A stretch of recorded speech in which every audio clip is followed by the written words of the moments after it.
Oke. Ini mic-nya perlu gue kesini nih. Itu mantau suaranya tahun dong. Ini chatnya bisa gak nyalain?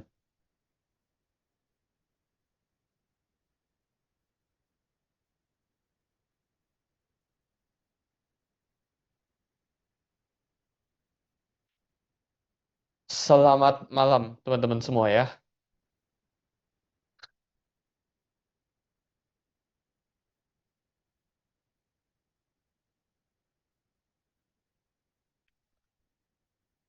Ini gue pengen baca chat teman-teman sini dulu ya. Jadi bentar guys. Lagi dicari nih.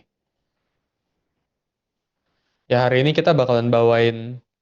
Oh itu, oh iya, suaranya tahun dong.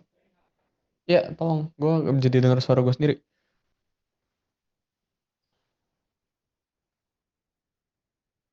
Ya kita mau bawain. Gue kepikirannya agak lesekan ya. Cuma biar teman-teman di sini terima lebih banyak outlook. Ya kita mau bawain makro juga ya guys. Jadi kita narik data dari sini. Em, kita juga narik data dari beberapa subscription. Ya ini bakalan dibawain sama, kalau kalian tahu di Discord ada yang namanya Quant itu. Ya kita bakalan bawain itu. Kita juga bakalan spill mungkin ya target price Bitcoin dari kita pribadi ya. Dari gua sama, ya dari gua lah ya. Di tahun 2025-2026 ini. Karena menurut gua spoiler dikit guys ya. Karena menurut gua 120.000 itu target price yang terlalu pendek ya. Ya udah lah ya, ini nggak ada nggak apa-apa lah ya. Yang penting teman-teman bisa dengar suara gue ya. Coba gue buka Discord deh. Kalau teman-teman bisa dengar suara gue, chat ke diskusi publik guys. Gue mau lihat aja satu atau dua aja. Oke, dengar ya, aman ya semuanya ya. Jadi di outlook kali ini ya, ini gue sebelumnya gue disclaimer ya. Kalau ini tuh recordingnya bakalan gue share ke internal doang, jadi nggak bakalan gue publikasiin ya. Oke, dengar ya. Dan soon kita bakalan upgrade baik banget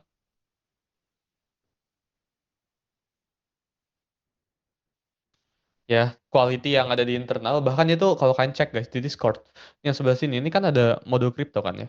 Ini gue pengen tambahin guys setiap hari ya. Dan beritanya ini kita tarik langsung guys dari sini ya. Jadi kalau kalian crypto ya, gue rasa one stop solution crypto itu sekarang Traded Suli sih. Gue nggak tahu apa lagi sih ya. Karena kita kita bakalan all out ya. Mau marketnya bull run atau bearish ya, kita bakalan terus-terusan kasih outlook ke teman-teman yang, ya mau di public pun iya, ya di internal pun iya ya. Jadi langsung aja ya, kita mulai ya. Gue bakalan share screen. Bentar. Oke, screen gue kelihatan ya. Jadi kali ini guys, kita nggak bakalan cuma bahas ini guys ya. Ini sebagai bonus topik ya. Gue bakalan bawain tentang macro condition ya. Sebenernya gue tadi ada discuss sama partner gue. Ya kita bakalan bawain tentang macro condition sekarang dan target price Bitcoin, sama apakah kita masih bisa bebas finansial atau enggak dari crypto market ya. Jadi gue rasa malam ini kalau teman-teman udah mau luangin, nih harusnya malam Sabtu guys ya. Ini lu harusnya lagi liburan ya. Tapi teman-teman di dalam sini hampir 3.000 ya. Orang di dalam sini itu mau luangin waktunya ya. Jadi gue rasa, gue percaya semua yang ada di dalam sini itu orang-orang itu berkualitas dan paham kalau apapun yang kita bahkan sebut ini bukan ajakan jual beli investasi atau jaminan guys ya. Jadi ini bukan jaminan dengan kalian nonton di dalam sini itu kalian bisa bebas finansial. Tapi apakah meningkatkan informasi yang gue bakal share ini, apakah akan meningkatkan teman-teman ini buat chance teman-teman buat jackpot di kripto? Iya jawabannya. Ya gue kasih tahu di sini ya. Karena gue udah ngelewatin. Kalau temen-temen suka ada yang bilang kan, oh ini setiap cycle kripto tuh beda-beda. In this case guys, cycle kripto 2024-2025 ini gue berhasil dari 0 ke 1 juta dolar. Jadi gue bisa bilang kalau orang yang sebelumnya sukses di cycle 2021 atau 2020 itu nggak bisa atau sangat susah buat mereka main lagi di cycle selanjutnya, karena again siklus kripto itu udah berubah guys. Dan di case kali ini 2024 2025 ini, meskipun gue bisa bilangnya gue 1,5 cycle ya, gue di 2021 gue ngalamin bear marketnya, tapi gue berhasil nge-flip duit yang dari nothing to something gitu ya. Mungkin buat sebagian teman-teman $1 juta itu kecil ya, gue maklumin ya. Tapi buat sebagian orang itu ditaruh ke deposito 4% atau lu taruh ke USDT staking dan sebagainya 4%, itu udah passive income 50 juta sebulan seumur hidup ya. Jadi based on apa yang gue share dari laporan pajak gue pribadi udah nggak ada motivasi lagi buat, ya, karena gue ada financially freedom ya. Itu kan Januari atau Desember, guys ya. Sebelum Trump 150x ya. Jadi di internal kita kan dapat Trump 150x. Jadi sebelum Trump 150x, gue udah gak ada motivasi lagi buat ngeflip duit gue kali 10 dari sekarang, karena secara financial gue udah setup ya. Dan gue pengen sharing aja ke teman-teman di webinar kali ini gimana caranya gue achieve itu, dan apa yang kalian jangan lakuin, apa yang kalian harusnya lakuin, apa yang I wish I know gitu ya, apa yang gue harap gue tahu dari dulu ya. Dan gue rasa itu aja ya buat apa yang gue bakal bawain ya. Gue rasa ini bakalan daging banget, dan karena ini bentuknya pengalaman, jadi gue percaya ya, gue cukup percaya kalau nggak ada yang bisa sharing kayak apa informasi yang gue bakal sharing di sini ya. Apalagi makro ya, makro itu kita narik dari belakang kita sini, jadi sedikit guys yang bisa sharing informasi-informasi gratis kayak gini ya. Informasi berbayar yang kita buat gratis guys. Ya, jadi langsung aja kita mulai ya. Kita bakal bahas tentang bebas finansial lewat kripto ya, atau title lebih tepatnya itu apakah masih bisa bebas finansial ya, financially freedom ya, lewat cryptocurrency ya. Sebelum kita mulai guys ya, sebelum webinar kita mulai, gue pengen inform dulu ya kalau webinar ini itu bukan jaminan buat temen-temen itu dapetin result sesuai apa judulnya bilang ya. Kayak kalau judulnya gue bilang apakah teman-teman ini bisa bebas finansial, bisa ya. Kayak tadi yang gue bilang, ini meningkatkan chance buat teman-teman jadi financially freedom. Tapi apakah abis nonton ini langsung pasti financially freedom atau langsung pasti untung dari kripto? Enggak jawabannya ya. Jadi meningkatkan kesempatan iya, tapi memastikan itu enggak ya. Jadi sebelum webinar ini dimulai, gue harap teman-teman itu ini dulu guys ya, disclaimer dulu. Guys, ini buat 3 orang guys ya. Ini kayaknya nggak di-share nggak ditulis ya sama editor slides gue ya. Jadi ini gue pengen kasih 500.000 buat 3 orang ya. Jadi kalian nggak perlu ngeklip karena gue nggak pengen ini diklip ya. Gue cukup pengen orang itu buat IG story aja ya. Rekap apa yang mereka dapat dari webinar kali ini. Karena again ini cuma bakal jadi one time webinar ya. Ini nggak bakalan ada replaynya. Ya mungkin buat yang internal kita share ya. Tapi yang public itu ini nggak ada ya. Karena terakhir kita ngelakuin webinar yang Bitcoin double top itu kita buat cukup panjang. Terusnya all season dan sebagainya. Itu kita share replaynya. Orang itu cenderung nggak appreciate apa yang kita lakuin. Jadi gue decide buat yang kali ini kita nggak ada replaynya ya, kita nggak ada, ya lu record sendiri gimana ya, bebas terserah lu ya. Cuma kita pengen share ya 500.000 buat orang yang berhasil catat ya apa yang gue ngomongin. Nanti abis ini kan tentang financial freedom gue buat. Terus ya abis ini kan makro ya. Makro ini teman-teman yang bisa catat juga ya, kita kasih 500.000 ini, lu tinggal tag gue Sulianto Indra Putra sama tag Rated Suli ya, buat teman-teman yang pengen dapat hadiah. Ini gue bakal pilih gak random tapi paling niat. Ya, jadi yang paling niat top 3 gue pilihnya itu bakal dapat 500.000 lah, ya langsung dari tim gue. Jadi 500.000, 500.000, 500.000, bukan 500.000 bagi 3 ya. Langsung aja ya kita mulai. Jadi sebelum kita bahas tentang financial freedom ya guys, kita samain dulu persepsinya, karena di luar sana pasti banyak banget orang yang argue dengan topik webinar ini ya. Ada yang bilang, oh itu yang ngajar belum financial freedom ya, dan sebagainya. Tapi menurut gue pribadi, kita samain dulu persepsinya ya. Financial freedom itu apa sih? Bebas finansial itu apa sih? Ya, kalau definisi gue pribadi, uang itu ya fiat currency ya, rupiah atau apapun yang kalian punya, itu udah nggak jadi roadblocks di hidup kalian. Itu financial freedom definisi gue ya. Definisi orang lain kalau punya 1.000 triliun baru financial freedom, definisi mereka. Tapi kalau gue pribadi ya, gue gue mau sih uang banyak-banyak ya. Gue mau punya ribuan triliun, mau. Ya siapa yang nggak mau. Cuma kita punya ya satu titik uang di mana itu enough, guys. Ya, itu cukup kita stake, itu cukup kita pasangin yield ya 4% 5% setahun ya, kita bisa hidup selamanya ya. Kita nggak perlu worry tentang inflasi, kita nggak perlu worry tentang apapun itu, kita tinggal stake atau kita tinggal bungangin uangnya by 4-5%, ya kita udah set for life ya. Dan angka itu berbeda-beda setiap orang ya. Mungkin buat orang A ya, financial freedom itu, oh gue harus punya duit 10M ya baru gue financial freedom. Tapi mungkin buat orang-orang lainnya ya yang mungkin ya kita bilangnya lebih hemat gaya hidupnya, mungkin cuma butuh 1 M buat financial freedom. Jadi financial freedom itu berbeda-beda guys angkanya dan nggak ada satu patokan ya. Oh, harus punya sekian ya. Mungkin benar ya kalau punya 100 triliun ya semua orang financial freedom. Tapi kan kita bicarainnya bare minimum ya, requirement-nya ya. Dan setiap orang itu punya patokan angka yang beda-beda yang bakalan gue jelasin di webinar kali ini gimana caranya lu ketemuin angka itu, angka bebas finansial lo ya. Salah satu pertanyaan guys ya, apakah punya supercar ya hypercar? Ini gua nggak ngejelekin mereka ya, tapi apakah punya supercar, hypercar, punya penthouse, ya punya private jet, punya apapun itu financial freedom ya. Mungkin buat definisi beberapa orang iya. Tapi apakah lu harus beli ini baru lu considered as financial freedom kan enggak? Bener kan? Lu nggak perlu punya apa Bugatti kan buat lu nggak perlu kan punya penthouse 100 M baru lu dibilangnya financial freedom enggak ya. Tapi kalau punya cukup aja buat hidup sampai mati itu kan udah financial freedom. Kalau lu udah punya uang dengan lifestyle lu sekarang ya dan lu nggak perlu worry lagi, lu nggak usah pagi-pagi mikirin atau besok mikirin gua bayar tagihan gimana, itu kan basically udah financial freedom. Jadi apakah ini bebas finansial? Enggak jawabannya ya. Dan teman-teman itu harus pahamin kalau yang namanya financial freedom itu yang tadi gue bilang beda-beda dan kita bakalan bahas di webinar kali ini. Tapi sebelum gue rasa kita mulai guys, gue pengen kasih satu bentuk disclaimer dulu guys ya. Jadi salah satu disclaimer ya yang teman-teman harus pahamin itu jangan yang namanya itu kehilangan uang ya. Jadi ini rule number one ya sebelum kita pecah-pecah kemana ya. Karena kenapa?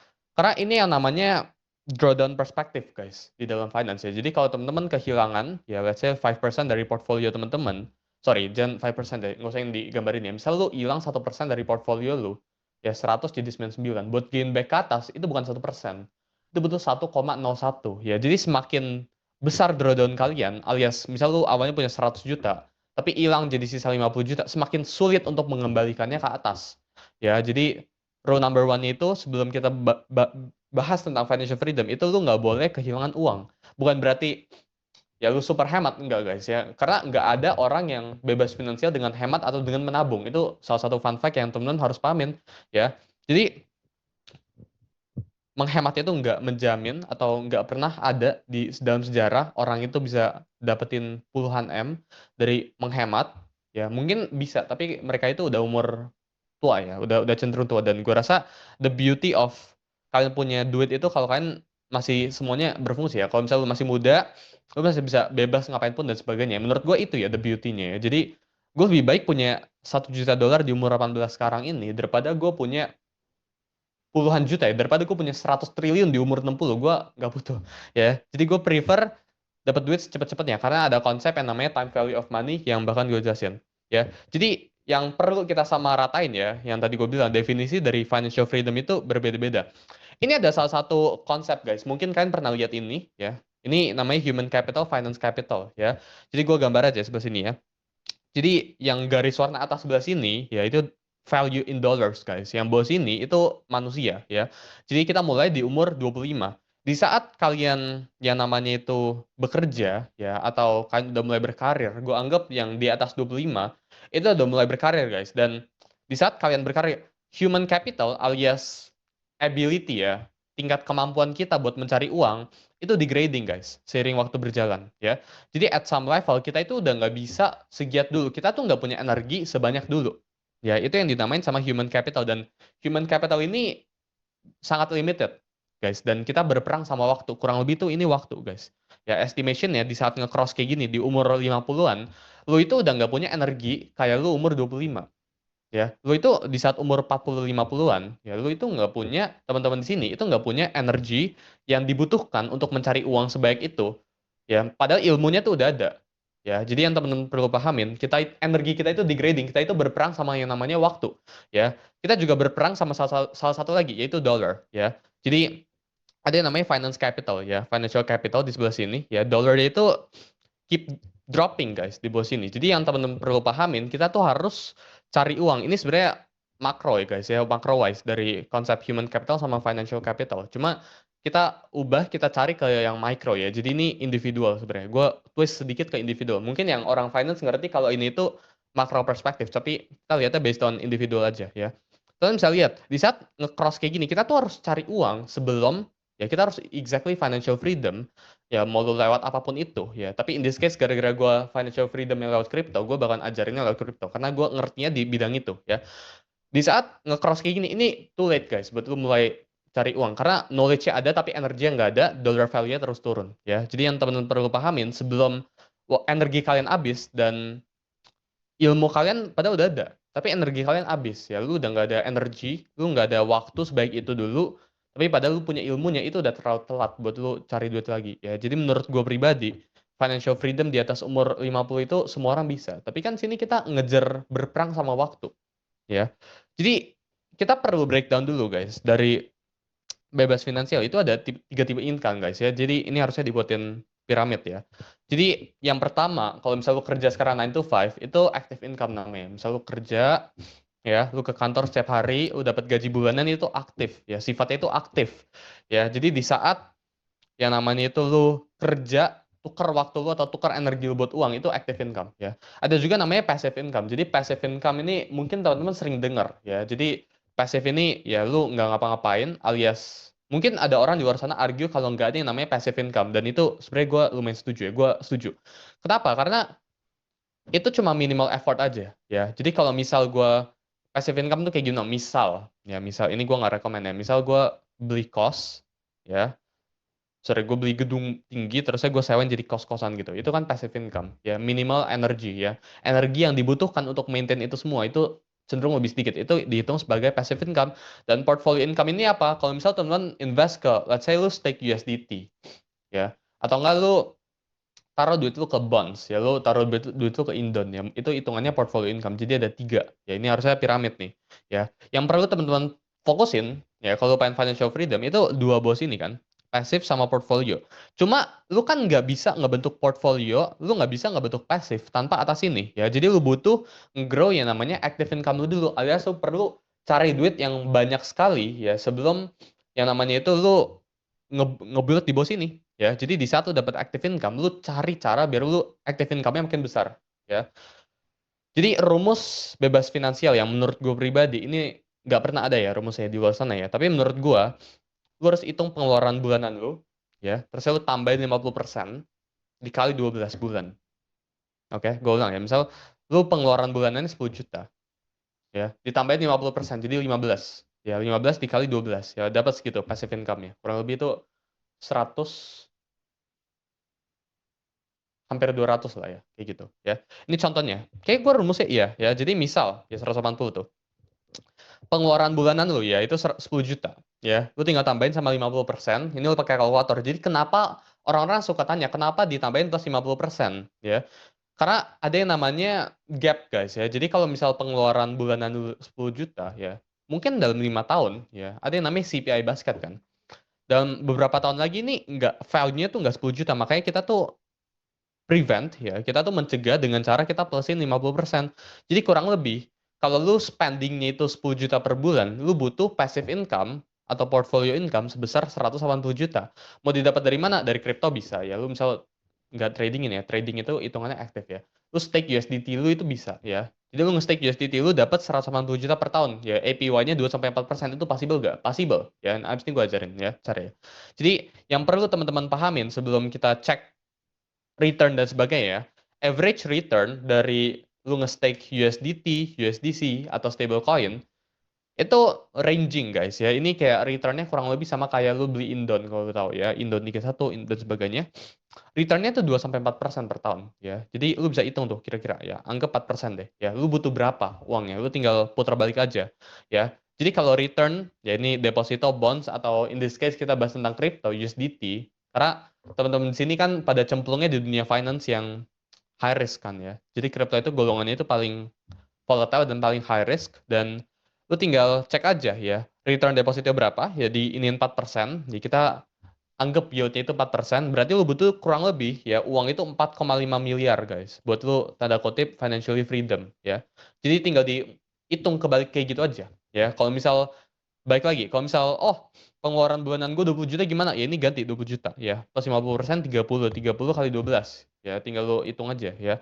Berarti lo butuh kurang lebih 360 juta ya. Terus lu tinggal kaliin ke sini ya, berarti lu butuh 9 miliar buat bebas finansial ya. Kurang lebih kayak gitu. buat lu nggak perlu worry lagi tentang uang dan sebagainya. Itu tadi rumusnya, ya. Pasti muncul baik banget pertanyaan gimana tentang inflasi, karena teman-teman di sini gue yakin udah pada educate ya, udah pada terlatih buat mikirin yang namanya itu CPI basket atau inflation. Jadi salah satu hal yang salah persepsi orang bilang, ada yang bilang, oh inflasi itu bukan 2%, inflasi itu 20%. Oh inflasi itu bukan 2%, inflasi itu 10%. Tapi nggak ada yang bener guys kenyataannya. Ya. Jadi yang bener itu apa? Yang bener itu setiap orang itu punya CPI basketnya masing-masing. Setiap orang itu punya tingkat inflasinya masing-masing. Dan ini jarang sekali dibahas di finance. Ya. Jadi CPI index countries itu nggak bisa diajuin, ya nggak bisa jadiin acuan. Ya. Terus ya kalau misal lo dengar orang ngomong, oh CPI itu 15% per tahun, ya. Inflasi itu 15%. Buktinya ini harga ini naik 15%, itu juga nggak bisa jadiin acuan. Tapi gimana cara lo hitungnya? Karena setiap orang itu punya tingkat inflasi yang beda-beda, guys. Ya, ini gua ambil contoh ya. Kita ambil nasi ya. Jadi ada dua orang, ada Budi sama Tony. Ya, Budi ini makannya cuma nasi. Kita anggap ya, dia hidup cuma nasi. Ini gua ambil satu contoh doang ya. Dia hidup cuma dari makan nasi ya. Hidup cuma dari kayak gitu lah ya. Hidupnya makan nasi. Ya dia nggak makan mie kayak Tony. Ya, in this case kita ambil contoh. Ini gua ambil angka random ya. 2024 harga nasi itu 10.000. Ya, di saat lompat ya 2025 jadi 12.000. Berarti inflasi versi Budi itu 20%. Ya, karena dia cuma makannya itu mie. Sorry, karena dia cuma makannya itu nasi. Ya, makanya inflasi berdasarkan orang Budi itu 20%. Ya, sedangkan Tony di sini ya, dia itu nggak makan nasi. Makanya lu nggak bisa pukul rata, oh inflasi itu 15% gara-gara ini. Nggak bisa. Tapi setiap orang itu punya CPI basketnya masing-masing. Jadi misal ya, Tony ini makannya cuma mie ya. Misal dia cuma makannya Indomie. Ya, 2024, mie itu harganya 10.000. 2025 naik 10% jadi 11.000. Ya. Jadi inflasi versi Tony itu 10%, inflasi versi Budi ini 20%. Ya. Setiap orang itu punya basketnya masing-masing. Dan ini kan gue cuma ambil satu basket contohnya. Ya, gue cuma ambil contohnya nasi. Nah, teman-teman ini, ya abis ini mungkin ya, bisa cek tingkat inflasinya teman-teman masing-masing. Jadi lu tinggal buka, ya, lu sebulan belakang makan apa aja, lu cek. Misal lu makannya, oh, gue makan ayam sama makan nasi. Ya, pangan lu itu, ya. Ya udah lu cek ayam itu naiknya berapa. Tapi kan nggak semua orang di sini kan setiap hari makannya ayam. Atau bahkan ada yang nggak makan ayam. Oh, tiba-tiba ada yang makannya, apa, makanan di luar bebek gitu. Itu kan beda lagi kenaikan harga. Jadi nggak bisa lu pukul satu rata angka ya, dan salah satu applicable ya things yang kalian bisa lakuin abis ini, lu cek CPI basket lu berapa ya, tingkat inflasi lu sendiri berapa ya. Jadi kita masuk ya, mungkin ada banyak cara buat bebas finansial lewat ya manapun itu bisa ya, nggak harus lewat kripto. Cuma di sini gara-gara teman-teman di sini gue yakin pada percayanya itu kripto ya, pada into kripto. Jadi gue pengen discuss kenapa kripto itu menjadi bahkan gue bilang satu-satunya option ya. Satu-satunya opsi buat lo bebas finansial di zaman sekarang. Ya, gue nggak ngelihat cara lain ya yang kurang disturbing ya. Misalnya lo jadi content creator ya. Apakah jadi influencer bisa bebas finansial? Bisa. Tapi kan hidup lu terganggu kan. Kalau terkenal kan lu dikenal semua orang, nggak semua orang nyaman dengan hal itu. Ya. Apakah lu bisa bebas finansial dengan AI? Mungkin aja bisa, tapi gimana caranya? Ya, mungkin kalau lo pakai ChatGPT, ya, mungkin buat 100-200 juta masih possible ya. Gue sangat membantu sih ChatGPT ya. Cuma, tapi kalau lu pengen sampai scale yang puluhan M, apakah gimana caranya ya? Lu main saham, ya lu stocks, IDX stocks, lu trading, ya US stocks lu mainin, gimana caranya ya? Jadi, menurut gue pribadi ya, satu-satunya cara buat kita financial freedom sekarang, ini personal opinion dan semua orang bisa punya pendapat ya. Dan yang paling cepat ya itu lewat kripto jawabannya ya. Nggak ada tempat lain, nggak ada produk lain itu buat bebas finansial itu nggak ada. Ya, only crypto. Ya gue udah jelasin tadi kenapa. Gini guys, kita tuh harus jadi paling awal dalam adopsi sesuatu ya. Misal kita bicarain ya, social media di 2005. Kalau lu bisa ya, misal lu 2005 lu ngerti ads, ya lu ngerti cara mainin IG ads, lu ngerti cara mainin semuanya lah ya. Lu udah jadi mungkin salah satu konglo mungkin sekarang ya, karena lu udah buat konglomerasi ya. Kalau lu bikin online banking di 1998, lu kaya sekarang. Internet ya, di saat semua orang nggak percaya sama Web3, di saat semua orang itu nggak percaya sama World Wide Web ya, www ya. Lu itu beliin domainnya, lu invest ke domain ya. Mungkin lu sekarang udah punya domain misal ya, lu punya domain google.com, lu jual ke Google, itu kan jadi kaya banget. Jadi lu harus jadi paling awal dalam adopsi sesuatu. Apakah kalau telat berarti nggak bisa? Buat jadi kaya bisa, ya. Cuma probabilitas lu itu semakin kecil guys. Kalau lu nggak adopsi sesuatu, Ya di saat semuanya itu masih disbelief, di saat semuanya itu masih nggak percaya sama yang namanya cryptocurrency, di situ waktunya buat lu lompat. Tapi di saat semua orang, misal semuanya itu udah mulai bahas, oh Bitcoin, Bitcoin, Bitcoin, itu udah telat artinya ya. Gini, social media sekarang itu, media sosial IG, ya, TikTok, YouTube, dan sebagainya itu udah familiar banget sekarang ya. Semua orang udah mainstream lah, itu jadi hal yang normal sekali. Tapi kalau bicarain 10 tahun yang lalu, 20 tahun yang lalu, itu tuh ide yang gila sekali ya. Tapi kalau 20 tahun yang lalu, 10 tahun yang lalu, lu bisa nge-ads ya. Lu bisa jadi social media manager ya, lu punya bikin media besar-besaran. Sekarang lu jadi orang paling, mungkin lu salah satu miliarder atau triliuner yang bisa jadi paling kaya ya dari social media. Jadi lu harus jadi yang paling awal di saat semuanya itu masih uncertain, di saat semuanya itu masih nggak pasti, lu harus masuk, lu harus lompat. Karena gini, di saat teman-teman itu jadi yang namanya itu defensif, alias pengen melindungi capital atau uang teman-teman, itu lu nggak lagi defensif loh. Ya, justru lu harus agresif buat make money. Ya, nggak pernah ada dalam dunia ini menurut gue pribadi ya, dalam cryptocurrency apalagi. Lu defensive and you're making money, itu enggak. Ya, di saat lu defensive, you're losing money.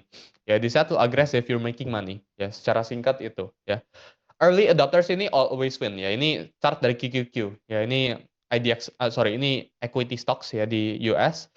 Jadi kalau kalian invest di QQQ, ya, atau lu invest ke Nasdaq lah ya, atau S&P, ya, anggap lu invest dari tahun 2000-an, ya, 2001, 2002, ya, sekarang duit lu kali berapa?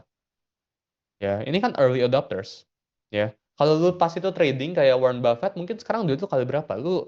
Apakah lu bisa sekarang sekaya Warren Buffett dengan lu stock picking dan sebagainya dan beli-beliin undervalued perusahaan-perusahaan yang undervalued? Menurut gua bisa, tapi odds-nya sangat kecil kan? Karena competition-nya udah di mana-mana. Ya, di saat semuanya udah very regulated, ya, di saat semuanya itu udah berkompetisi, di saat Wall Street itu udah mengadopsi stocks, equity stocks, itu udah telat buat masuk dan lu udah nggak bisa lompat wealth-nya. Ya, ini dari orang yang berhasil manfaatin satu cycle, ya. Jadi menurut gue pribadi ya, semakin banyak atau semakin ada ya inovasi baru, ya kita sebenarnya semakin deket ke yang namanya the end of world guys ya. Cuma semakin banyak opportunity yang lu bisa manfaatin ya di dalam overall market crypto ya. Salah satu hal yang teman-teman perlu pahamin ya sebelum kita masuk ke Bitcoin dan sebagainya, innovation baru itu cenderung punya volatility yang sangat tinggi. Ya, jadi teman-teman bisa cek ya, ini Bitcoin chartnya ya 2013, 2014, 2015 ini drawdown 74%. Ya, 2018 ya 70%. Ya, cycle lalu 50%. Jadi yang teman-teman perlu pahamin, kita nggak bisa bicarain yang namanya itu rewardnya terus, tapi tetap ada resikonya, which is drawdown yang sangat tinggi. Ya, apakah pas itu, misal lo beli domain ya, pas lagi internet.com bubble itu masih belum begitu meledak ya. Apakah pas itu lu pasti untung kan enggak ya. Tapi kalau risk to reward-nya itu sangat menarik guys ya. Lu risk $1 buat dapat 100 mungkin. Multiplier lu tuh sangat-sangat tinggi ya. Jadi lu harus belajar buat mengadopsi sesuatu yang masih uncertain di dalam market ini. Di saat semuanya itu udah masuk ya, di saat semuanya ini udah regulated, lu udah telat ya. Jadi blueprint menurut gue ya, bebas finansial yang gue bikin itu, kita tentuin dulu ya uang bebas finansial kita berapa yang tadi gue udah jelasin di slide awal ya. Terus saya cari penghasilan tetap alias active income ya. Hasil dari active income ini ya buatin dana darurat, invest ke kripto. Ya, jadi kita compound dan invest lewat kripto. Ya, ini formula dari menurut gue pribadi. Jadi salah satu primary goals ya di sebelah sini itu nabung Bitcoin. Ya, jadi Bitcoin dari range sekarang ini projection dari Sailor guys, ini kurang lebih 20 tahun lagi ya. Kita hitung ada potential CAGR 17,9%. Ini di bear case ya guys. Kalau di bull case-nya apa terjadinya? Wah, CAGR-nya sangat-sangat tinggi guys. Jadi kalau kalian hitungin compound annual growth rate itu by let's say 20%, ya dalam 10 tahun duit itu kali 10 loh. Ya. Jadi formula itu kayak gimana? Kita bakalan pakai sistem nabung Bitcoin. Kita trading altcoins buat beli lebih baik Bitcoin. Ya, kita kerja buat beli lebih baik Bitcoin. Jadi lu harus lihat itu nge-switch. Ya, currency-nya lu sekarang itu bukan rupiah, bukan apapun itu. Ya, kalau tetap bayar ya, dan sebagainya tetap lu pakai rupiah lah ya. Cuma kalau lu lihat wealth lu itu dilihatnya dari Bitcoin. Sesimpel itu, ya. Jadi kita ada dua cara guys ya, lu bisa trading altcoins ya. Jadi misal lu buy it ya, lu beli sesuatu yang outperform Bitcoin dan sebagainya, abis ini gue jelasin ya. Atau lo kerja di dunia yang masih uncertain juga. Jadi ini double jackpot guys ya. Jadi lu udah nabung di sesuatu atau lu udah berinvestasi di sesuatu yang masih early banget, yang tadi gue tunjukin, internet.com bubble dan sebagainya ya. Di saat semuanya masih early, lu udah nabung, apalagi lu kerja ya di saat innovation itu masih early, adoption itu masih sedikit hitungannya sekarang ya. Kita kerja, idea gue itu kita kerja di Web3 atau di blockchain. Ya, blockchain company, projects di crypto market itu sangat banyak. Ya, mesti gue kasih tahu ke kalian gimana caranya ya. Jadi kita bakalan trading altcoins guys. Kita nggak bakalan invest ke altcoins ya. Trading itu maksimal berapa sih? 6 bulan, 1 tahun? Ya kita nggak bakalan hold long term. Yang perlu pahamin itu ya. Karena 99% altcoins itu kalah dengan yang namanya itu Bitcoin. Jadi teman-teman bisa cek ya. Ini chart yang orange sendiri yang di atas itu Bitcoin. Ya. Yang semua ini di bawah itu ada apa? Ada XRP, Ethereum, Chainlink, LTC, ini semua altcoins itu kalah yang in the long run. Jadi eventually ya primary goal kita ini kita bakalan trading ya, kita bakalan tektokan di market ya, kita bakalan cari alpha di market ya buat di convert ke Bitcoin ya.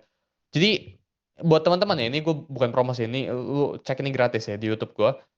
Karena menurut gue beberapa definisi kita ke depannya itu bakalan discuss tentang trading crypto, lu bisa cek kedua modul ini secara gratis ya. Ini ada di YouTube gue, ini gratis. Lu bisa akses ya. Hampir cuma 40 menit dan harusnya lu ngerti ya, karena komen-komennya itu lumayan baik yang terbantu ya. Jadi banyak sekali orang yang kita bilangnya tanda kutip salah investasi altcoins, salah trading altcoins ya. Contohnya kayak gimana? Apa maksud dari gambar ini ya? Jadi di saat Bitcoin ini rally ya by let's say ini di gambar ini ya 10%. Ya, altcoins kalian itu rally cuma 5%. Ini suatu kesalahan perception yang orang-orang ini salah berinvestasi ya. Kecuali lu mainnya negative correlation play, terus itu naiknya cuma 5%. Oke, itu kalau negative correlation ya. Jadi kalau Bitcoinnya naik, dia bakalan stay, tapi kalau Bitcoinnya turun, dia bakal naik. Itu negative correlation yang gue maksud ya.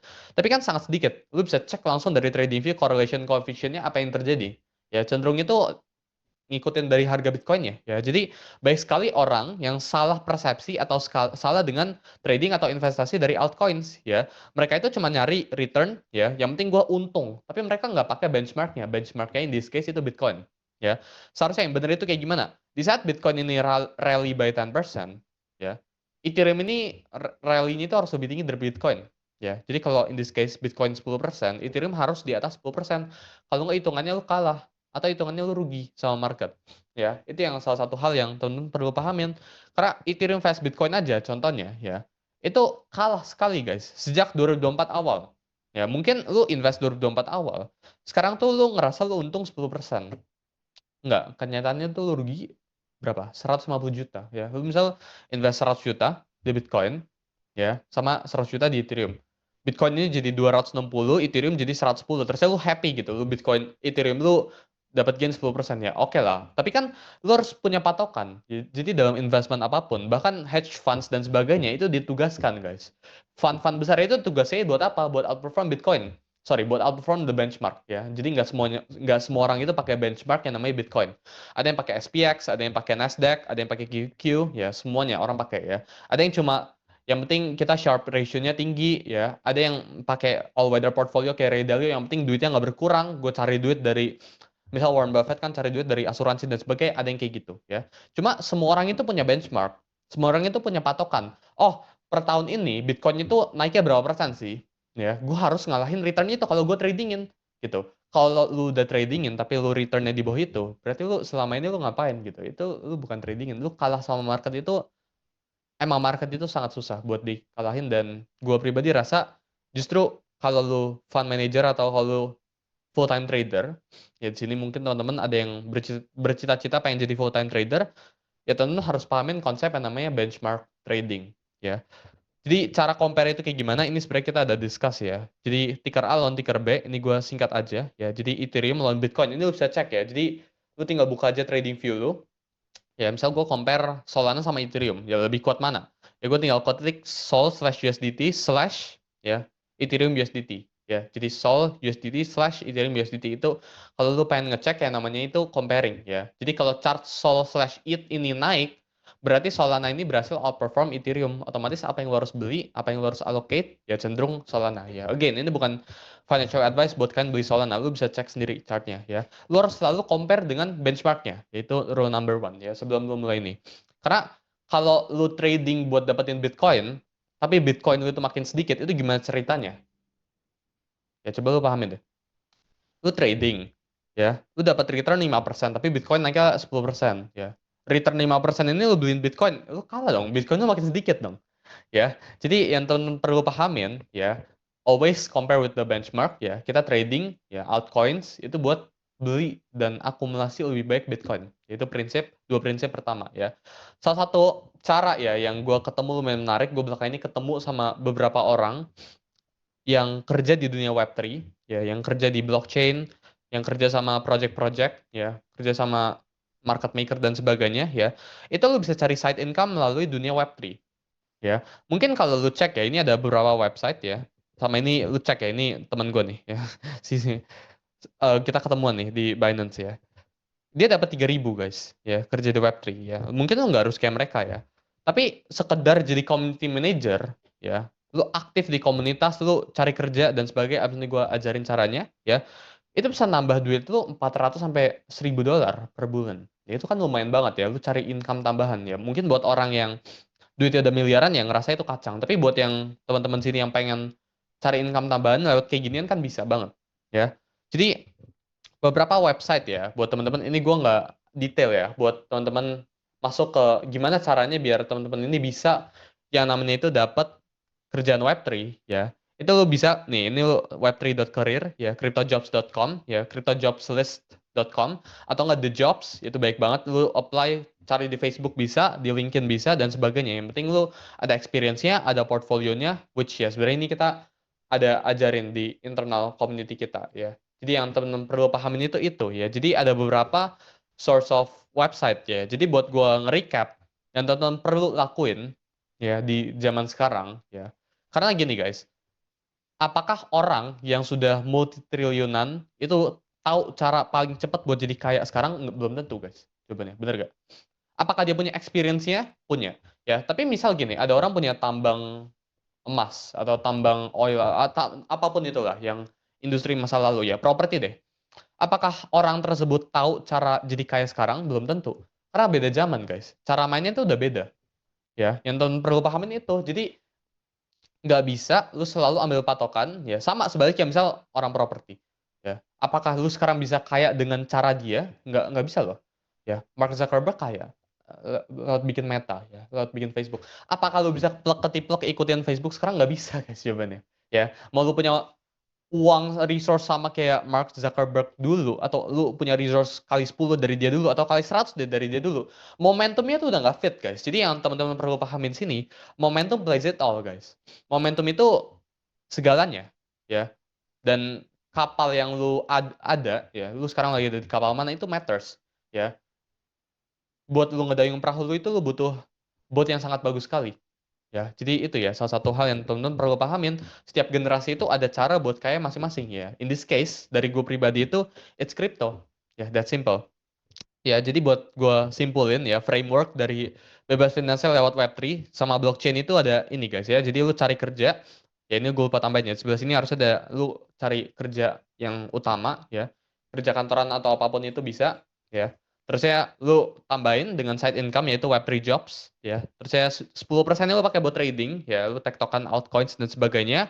Ya 90%-nya altcoins plus Bitcoin invest. Jadi ini campur ya, tergantung market condition-nya itu kayak gimana. Dan hasil dari ini semua, hasil dari lu kerja kantoran, ya itu nggak apa-apa ya, nggak salah ya. Hasil dari lu trading, ya hasil dari Web3 jobs, hasil dari tektokan altcoins, ini lu pakai buat beli yang namanya lebih baik Bitcoin. Ya, secara singkat kayak gitu. Ya, tapi problemnya sini ya, yang gua rasa teman-teman perlu pahamin ya, altcoins ini nggak gampang buat carinya, ya trading ini juga nggak gampang buat carinya, Web3 jobs ini juga nggak gampang, karena kalau gampang semuanya juga eventually bakalan lakuin guys, ya. Jadi yang teman-teman perlu pahamin itu buat sementara, ya. Dan dari gua pribadi ngeliatnya ya, ini framework yang paling efisien buat sekarang dan paling up to date, ya, paling bisa diandelin dari gua pribadi, ya. Dan buat teman-teman ya yang curious, abis ini kita bakalan bawain ya. Ini by the way ini kalian bisa cek nih, ada di website ya. Menurut gua ya, abis ini kita bakalan bawain tentang makro, condition, dan target price Bitcoin. Ya, gua rasa ada beberapa teman-teman yang penasaran sama target price gue pribadi di cycle kali ini. Karena cycle ini masih panjang, gue bakal jelasin abis ini partner gua. Ya, kita ada fasilitasin teman-teman di internal ya buat cari kerja Web3 guys ya. Jadi kita bakalan ajarin zero to hero dari nol gimana caranya lu belajar ya cari kerjaan di dunia Web3. Ya, jadi sebagai tambahan income. Jadi Trade with Sui sekarang itu nggak cuma trading, trading, invest, trading, invest. Ya, tapi ada belajar cara cari duitnya juga. Ya, jadi menurut gue sih worth it ya. Lu bayar 9 juta, ya. Lu dapat Web3 jobs, ya. Lu belajar cara cari duit, anggap deh lu dapetnya entry level ya. Lu cuma dapat $300 per bulan. Ya, itu kan 50 juta, 60 juta per tahun. Lu udah untung jauh banget, ya. Return lu dari trade sulit udah sangat-sangat jauh. Belum lagi lu invest, terusnya kita berhasil outperform Bitcoin. Karena selama ini based on hitungan ya, kita berhasil outperform Bitcoin, ya. Dan kita sekarang udah ada website, guys. Ini modulnya masih sangat-sangat sedikit ya. Kita bakalan tambahin, karena kita sekarang lagi all out ya ke crypto ya. Kita ada A sampai Z di tradesui.com yang teman-teman bisa cek, ya. Dan mau di bear market atau di bull market, kita bakalan selalu ada, guys, buat teman-teman yang ada di dalam, ya. Jadi mungkin buat yang ada member sekarang di dalam bisa kasih sharing sendiri ya pengalaman ya. Diskusi member kita itu akan selalu terbuka. Ya mungkin yang public soon kita tutup ya, diskusi publik ya. Kita akan tutup karena kita selalu monitor guys ya. Dan kita ada private meetup, portfolio transparan yang kalau teman-teman tahu kita beberapa hari yang lalu sebelum marketnya crash kita cash out, ya kita ada trend following system yang kita pakai ya. Modul yang gampang dicerna, gue udah terima baik banget feedback dari teman-teman di internal yang udah nonton modul kita, semuanya merasa terbantu ya. Dan chart idea sama trade idea sih yang palingan teman-teman bisa saling diskusi ya. Jadi dibuat 24 jam ke depan guys, kita provide guys satu promo code ya, bebas 20. Jadi lu tinggal ke tradewithsui.com, lu scroll ke paling bawah ya. Lu sekarang buka ya websitenya tradewithsui.com, sesimpel itu ya. Sambil abis ini lu sambil consider kita share makro insights ya buat teman-teman ya. Tapi lu sekarang buat yang pengen ini kalau nggak salah kita limit ya. Gua ada limit ke beberapa orang doang. Lu bisa akses ke tradewithsui.com, lu scroll ke paling bawah, kode promo lu taruh ini ya, bebas 20 ya. 20% off ya. Jadi gua rasa dari gua ya tentang financial freedom itu aja. Abis ini webinarnya bakal dilanjut ya. Ini kita bakalan bawain materi yang cukup daging ya. Harusnya ini kita share ke internal, tapi ya udahlah kita nggak share recordingnya keluar, tapi kita share recordingnya ke internal. Cuma materinya oke lah, kita spill dikit lah yang ada di dalam ya. Jadi webinarnya bakal dilanjutin sama partner gua. Dia bakalan bawain tentang macro condition sekarang ya dari overall market crypto sambil teman-teman mungkin dengerin dia. Kalau teman-teman ngerasa kita layak ya dan kita ada isinya, teman-teman bisa sambil ya langsung ke tradesui.com ya, scroll ke paling bawah bebas 20 ya. Jadi ini bakalan dilanjut sama partner gue ya. Coba ya.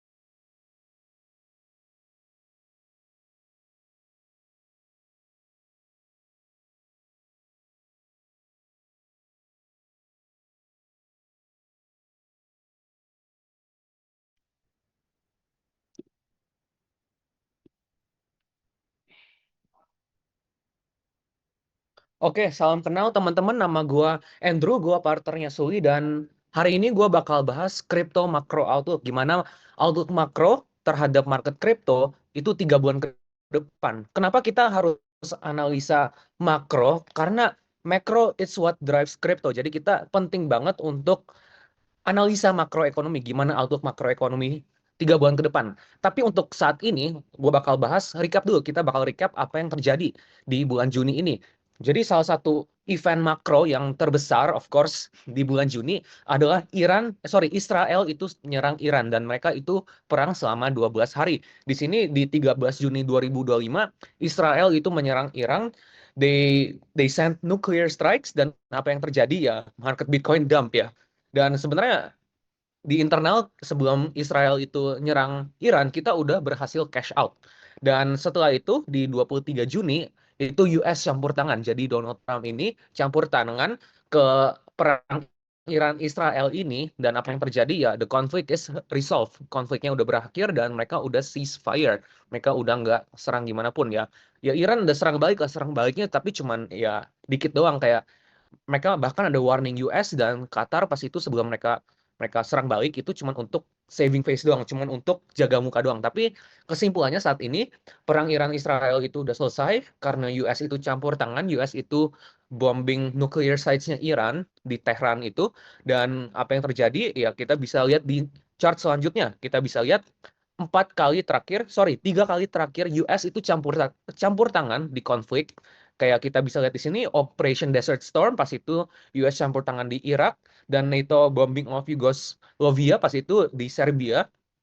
US itu campur tangan, habis itu US invading Irak, dan habis itu sekarang US itu campur tangan dengan perang Iran Israel. Dan kita bisa lihat sejak 1990 setiap kali US itu campur tangan, itu market saham cenderung rally, S&P 500 itu cenderung rally. Kenapa? Karena ya biasanya ketika US itu campur tangan, konfliknya itu udah selesai, konfliknya itu end.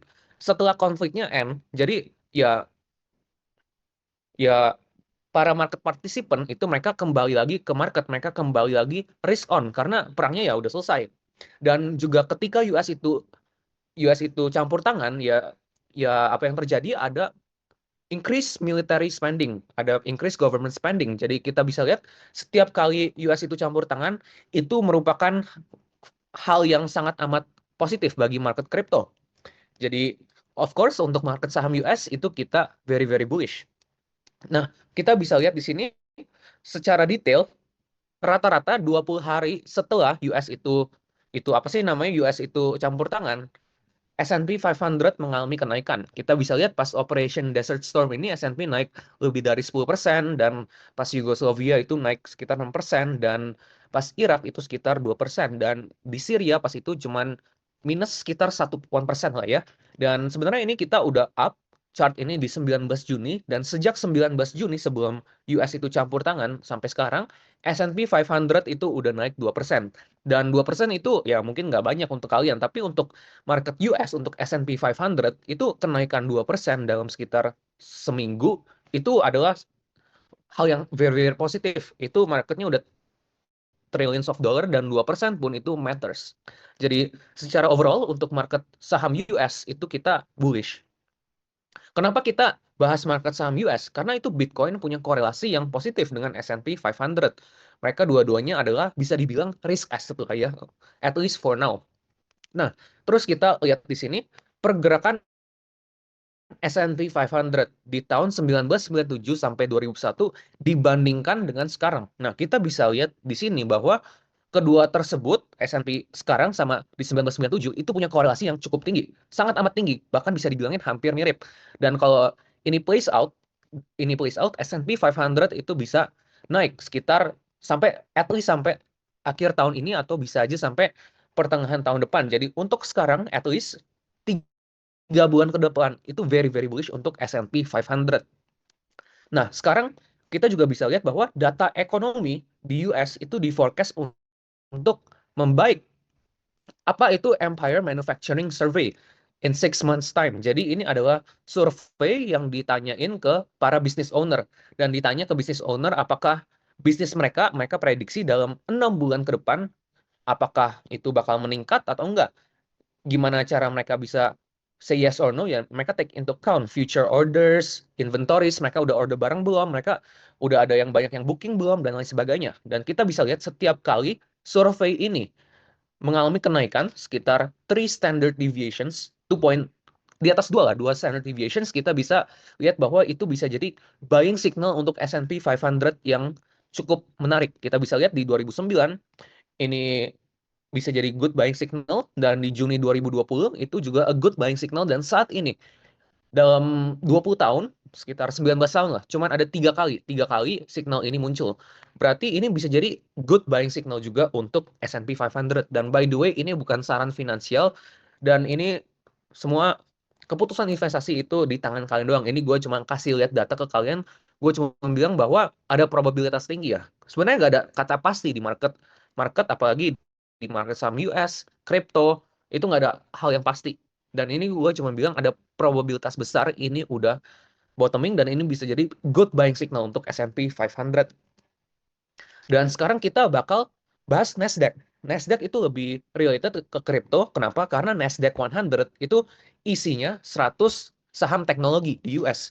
Jadi saham teknologi itu punya korelasi lebih tinggi dengan Bitcoin karena saham teknologi itu depends on future earnings, depends on monetary policy, kebijakan moneter dari Federal Reserve dan pemerintah Amerika Serikat. Jadi ketika Nasdaq itu naik, Bitcoin juga ikutan naik juga. Dan kita bisa lihat di sini, di garis hitam di sini, itu adalah Global Economic Index versus Inflation Surprise Index. Jadi ini rasio ya. Jadi ini indeks ini itu mengukur seberapa cepat pertumbuhan ekonomi versus inflasi. Jadi kalau ekonomi di US itu growth-nya itu lebih tinggi dibandingkan inflasi, ya indeks ini naik, indikator ini naik. Dan kalau kita tarik sejak 2004 itu bisa jadi leading indicator untuk Nasdaq dengan lead sekitar 5 bulan. Jadi kita bisa confident bahwa Nasdaq itu bakal mengalami kenaikan 5 bulan ke depan.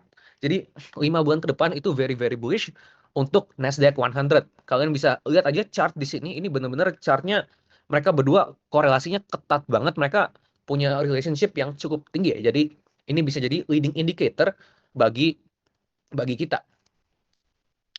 Nah, sekarang kita juga bisa lihat bahwa Nasdaq di tahun 2019 sampai 2022 itu punya korelasi yang tinggi dengan Nasdaq hari ini. Dan korelasinya kalau kita cek di sini itu adalah 82% correlation. Dan kita bisa confident bahwa sekali lagi 3 sampai 5 bulan ke depan itu very very bullish untuk Nasdaq. Karena Nasdaq ini yang pertama data ekonomi itu membaik dan kedua Nasdaq itu punya korelasi 82% dengan price action-nya di 2019 sampai 2022. Jadi kita bisa confident bahwa kita bakal mengalami kenaikan 3 bulan ke depan. Dan kita bisa lihat di sini Nasdaq versus Global M2. Untuk yang nggak tahu Global M2 itu apa? Ya Global M2 itu mengukur jumlah duit yang beredar di dunia. Jadi ketika Global M2 itu naik, ya of course Nasdaq naik juga karena ada lebih banyak demand untuk sahamnya. Dan kita bisa lihat di sini ini tetap di forecast sekali lagi untuk naik. Jadi data makro ini banyak banget yang bullish. A lot of things are very bullish ya. Dan ini merupakan one of the most interesting, salah satu kesempatan yang paling menarik di dunia makro saat ini. Jadi very very a good. Ini salah satu the best risk to reward I've ever seen lah di market saham US, di market saham crypto berdasarkan makroekonomi karena it's all pointing out bullish. Nah, sekarang gue bakal bahas global liquidity. Kenapa global liquidity? Jadi apa itu global liquidity? Global liquidity adalah jumlah uang yang dicetak oleh bank sentral, oleh bank swasta, oleh private sectors seperti insurance, dan lain sebagainya. Gimana cara mereka cetak uang? Contohnya ya fractional reserve, fractional reserve banking. Kalau kalian punya waktu ya kalian dive in deeper. Pokoknya kesimpulannya global liquidity adalah jumlah uang yang dicetak. Dan ini Global M2 itu adalah salah satu komponen dari global liquidity. Jadi mereka keduanya mirip, tapi global liquidity komponen ya salah satunya adalah Global M2. Nah, global liquidity itu lebih akurat, it takes into account cross border capital flows, FX movements dari countries to countries dan central bank balance sheet, private bank balance sheet dan lain sebagainya. Jadi lebih akurat lah kesimpulannya ya. Dan kita bisa lihat di sini global liquidity versus Bitcoin. Sejak awal Bitcoin launching ya ya Bitcoin pas itu 2008 nggak ada harga lah ya. Kita ambil di 2013. Sejak 2013 global liquidity itu punya korelasi yang sangat amat ketat dengan global liquidity. Ya of course dalam bulan itu Bitcoin cenderung ya outperform global liquidity karena ya adopsi Bitcoin sekarang lagi gila-gilaan lah ya kita bisa bilang gitu. Jadi ada beberapa instances di mana Bitcoin itu overshoot global liquidity. Tapi kesimpulannya adalah ya apa sih kesimpulannya? Mereka berdua punya korelasi yang tinggi. Dan kita lihat di sini.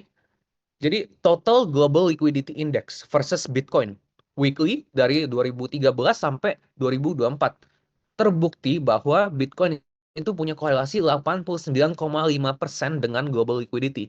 Di sini bisa lihat di sebelah kanan di sana R square equals to 0.895. Jadi ini pakai matematika udah di backtest secara statistik itu punya korelasi 89,5%.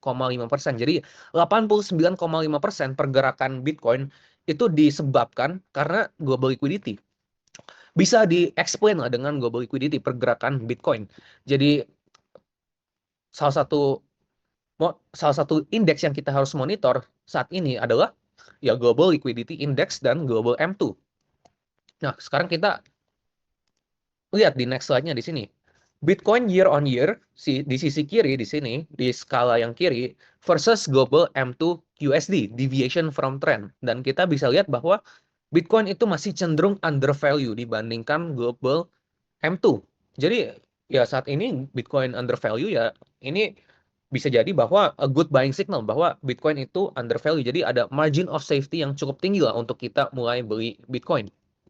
Dan kita cek di sini Bitcoin versus Global M2. Kalau kita zoom in dari April 2025 sampai sekarang ya Bitcoin itu di forecast untuk naik at least sampai Agustus atau September untuk mengalami kenaikan. At least 3 bulan ke depan lah, itu very very very bullish untuk Bitcoin karena Global M2 itu mencetak all time high baru.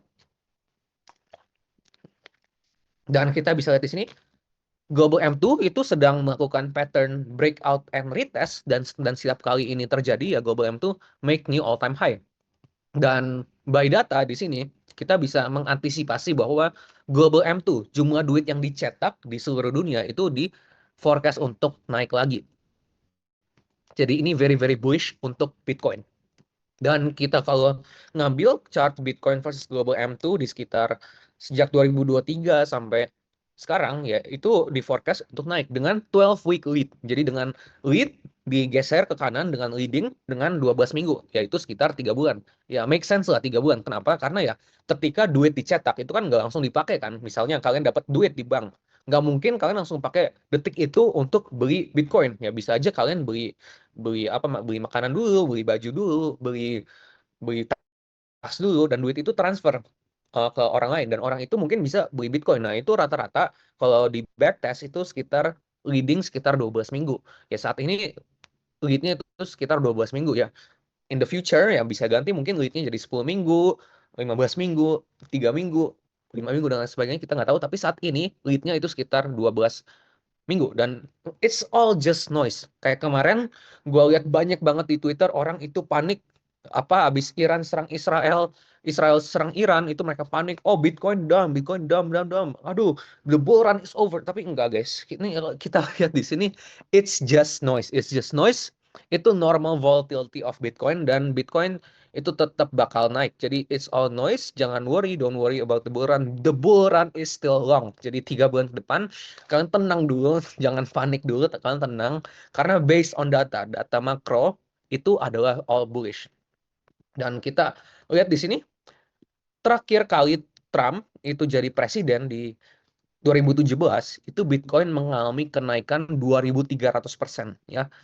Ya sekarang Trump baru aja pelantikan lagi di awal tahun ini ya. Of course Bitcoin itu bullish lagi, dan gua nggak bilang Bitcoin itu bakal naik 2.300% lagi, karena ya the law of diminishing returns, nggak bakal naik lagi 2000-an persen. Tapi gue cukup confident bahwa setidaknya Bitcoin masih bisa double dari range saat ini. Setidaknya at least banget itu masih bisa double, karena it's all very very bullish. Kita dapat satu presiden yang support crypto, kedua presiden yang mau ningkatin government spending, ketiga kita punya data makro yang udah mulai membaik, keempat kita punya global M2 dan global liquidity itu mulai naik, mulai recover, dan ini salah satu risk taking di makroekonomi yang terbaik lah untuk saat ini. Very very very very apa sih namanya, very very interesting. Ini literally free money, ini literally depan mata kita, jelas depan mata kita, ini literally free money. Terserah kalian kalian mau ambil resikonya atau enggak. Nah sekarang berapa target price Bitcoin di akhir cycle ini, berapa sih? Dan by the way cycle ini gue prediksi ini bakal selesai di sekitar 2026 pertengahan lah ya, pertengahan 2026. Tapi berapa sih target Bitcoin di akhir cycle ini?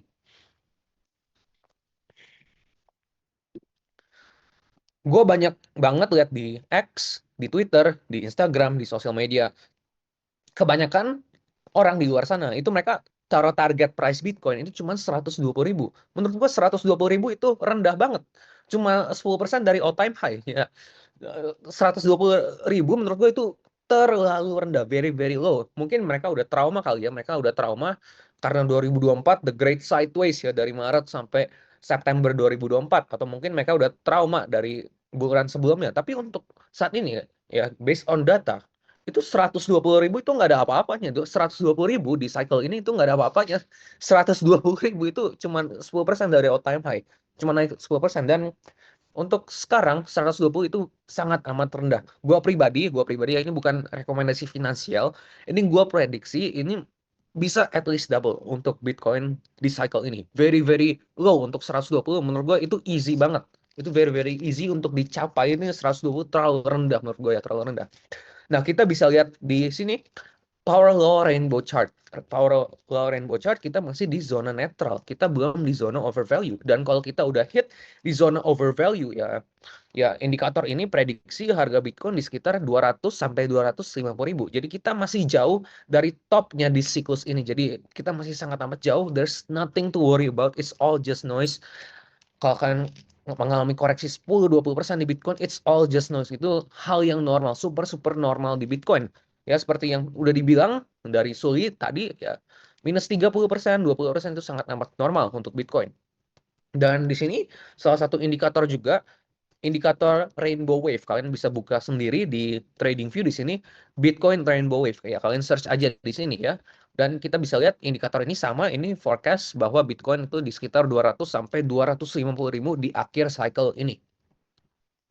Dan salah satu indikator juga yang kita dapat ini Bitcoin Investor Tool dengan 2-year moving average. Indikator ini forecast harga Bitcoin di 254.000.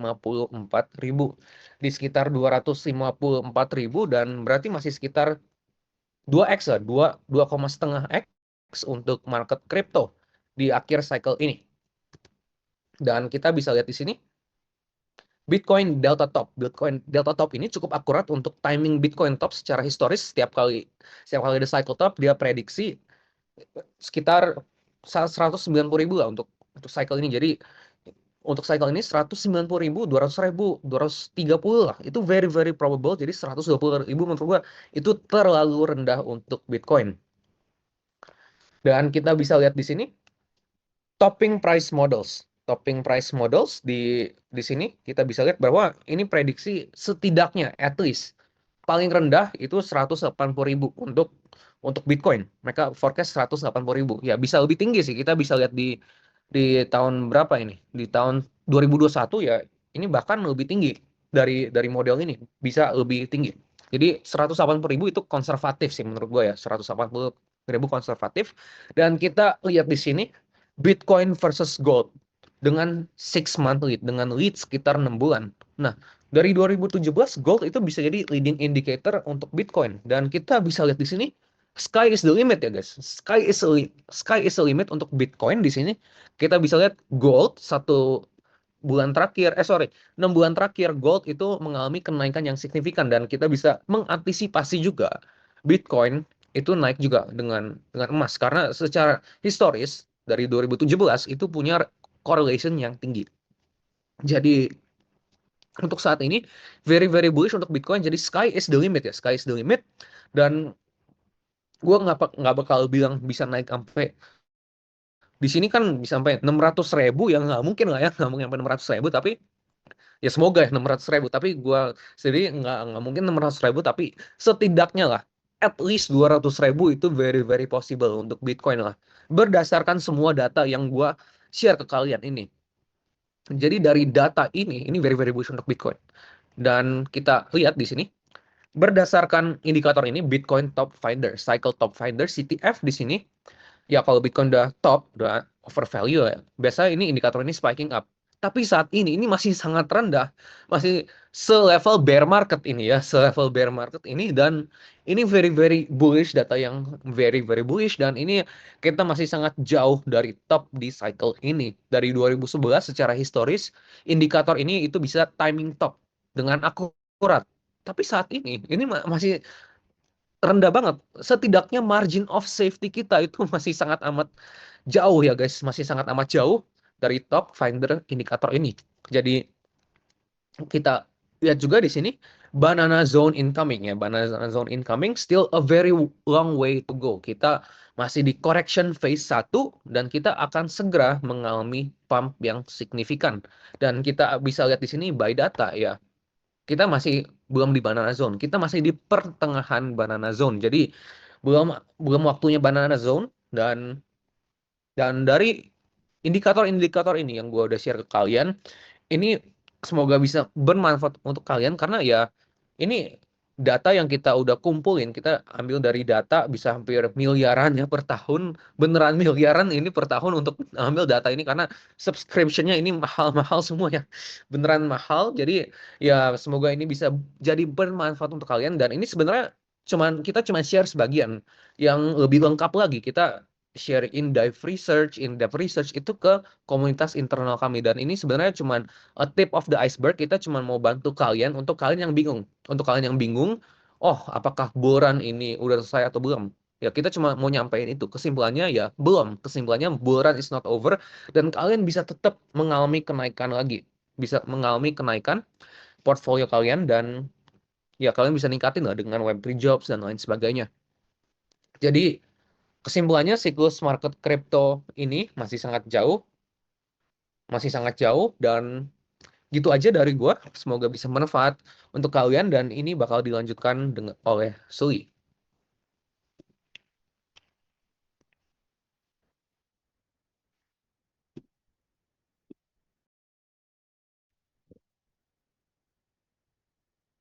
Oke, ini suara gua aman ya? Ya, jadi seperti yang teman-teman udah lihat ya di internal, sorry bukan di internal ya. Data makro itu nunjukin bullish dan gua pribadi percaya 120 itu ya target price ya. Kita sepakat ya. Gua sama partner gue itu sepakat kalau 120 itu angka yang terlalu kecil guys buat di cycle kali ini ya. Dan kita masih belum sama sekali near the top yet ya. Bahkan menurut gue pribadi I will argue ya kita bakalan ngadain zone ya buat temen-temen yang udah dari 2024 di quarter 1 itu kan sempet kita bilangnya mini alt season dan gue percaya itu bakalan terjadi lagi ya dalam range 1 sampai 2 tahun ke depan ya. Jadi kita ada modify sedikit target price kita dan possible market peak itu ada di sekitar 2026 pertengahan ya setelah kita discuss dan 150 plus plus itu bear case kita ya. Jadi 120 itu sangat kecil dan orang yang bilang 120 berarti dia percaya sama konsep yang namanya double top ya. Jadi dan ini kita udah bahas di internal community kita ya. Jadi buat teman-teman yang percaya sama visi kita, lu bisa langsung aja ke trade2sell.com ya. Ini courses kita ya. Gue preview dulu ya. Kita lagi interview ya. Baik banget orang-orang ya yang dari dunia Web3. Gue ada mantan pekerja Binance, Bybit. Lu namain semua orang-orang di luar sana yang udah kerja. Ini gue interview semua gimana sih cara udah pekerjaannya. Dan ini pelan-pelan ya. Kita ajarin teman-teman di dunia Web3. Kedepannya juga setelah teman-teman cuan, ya mungkin teman-teman bingung ya. Gue itu umur 18 Desember itu gue tax planning, gue lapor pajak sekitar $1 juta, 15 M itu kita bakal ajarin juga gimana cara kalian tax planning ya, cara lapor pajak kripto kayak gimana ya, bayar pajak yang kecil tapi legal ya, kita nggak melanggar aturan sama sekali.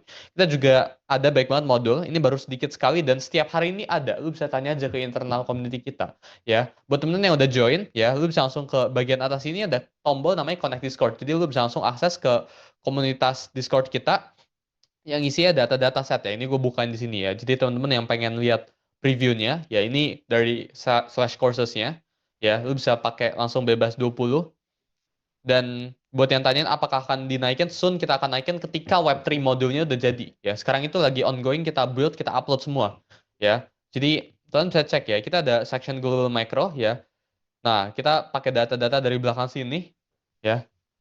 Nah, terusnya ada Bitcoin Daily Update, ya, ada portfolio kita yang kita berhasil cash out ya. 90%, 100% kita berhasil cash out. Dan lu bisa langsung aja ya, buka trade soli lu compare sama semua kelas lainnya. Ya, kita nggak name label kita sebagai kelas sih. Ya. Kita label diri kita itu sebagai community. Dan lu tinggal bandingin aja semuanya. Ya. Based on price kita the best. Ya. Bahkan hampir semua ya. Lu bisa bilang, you name it all.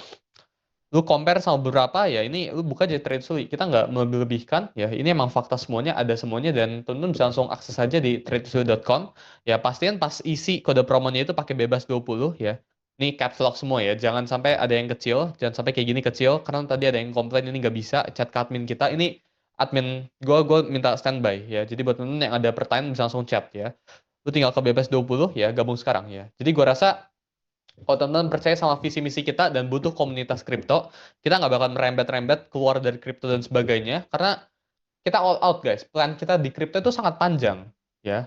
Kita bukan sekedar pengen cari duit terus exit dulu ya. Kita mungkin ya, ini gue bicarain buat yang ngerti kripto ya, kita bakal bikin DAO ke depannya ya. Kita ada kepikiran ya, di saat bear market maybe ya, gue bilang maybe NFT ya, NFT trade kita buat ya. Terusnya kita mungkin bakal buat baik banget feature di luar sana ya, member meetup di luar negeri dan sebagainya, itu kita share semuanya ya. Gue kemarin ketemu CZ, Benjo di Dubai, itu gue sharing juga apa yang gue dapat dari sana ya. Jadi baik sekali opportunity-nya ya, nggak cuma di crypto ya, Web3 bahkan. Jadi lu bisa cari, lu bisa anggap Trade to itu sekarang sebagai one stop solution ya buat crypto ya. Jadi lu pengen crypto, lu pengen Web3, blockchain modules, programming mungkin kita tambahin soon, tergantung minatnya ya. Jadi teman-teman tinggal isi aja. Kita baru aja adain juga, ini gue nggak bisa buka ya channelnya, ya. Tapi teman-teman bisa isi di bagian sini, kita ada ya modul feedback ya. Jadi lu pengennya apa di community, kita selalu dengerin community dan nggak selalu satu arah ya.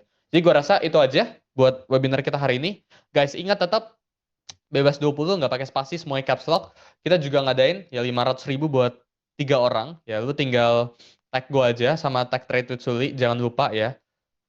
Dan gue bakal pilih random, jangan cuma nge-recap yang bebas finansial ya, itu kan ada yang makro tadi dibawain ya, buat yang dengerin aja ya.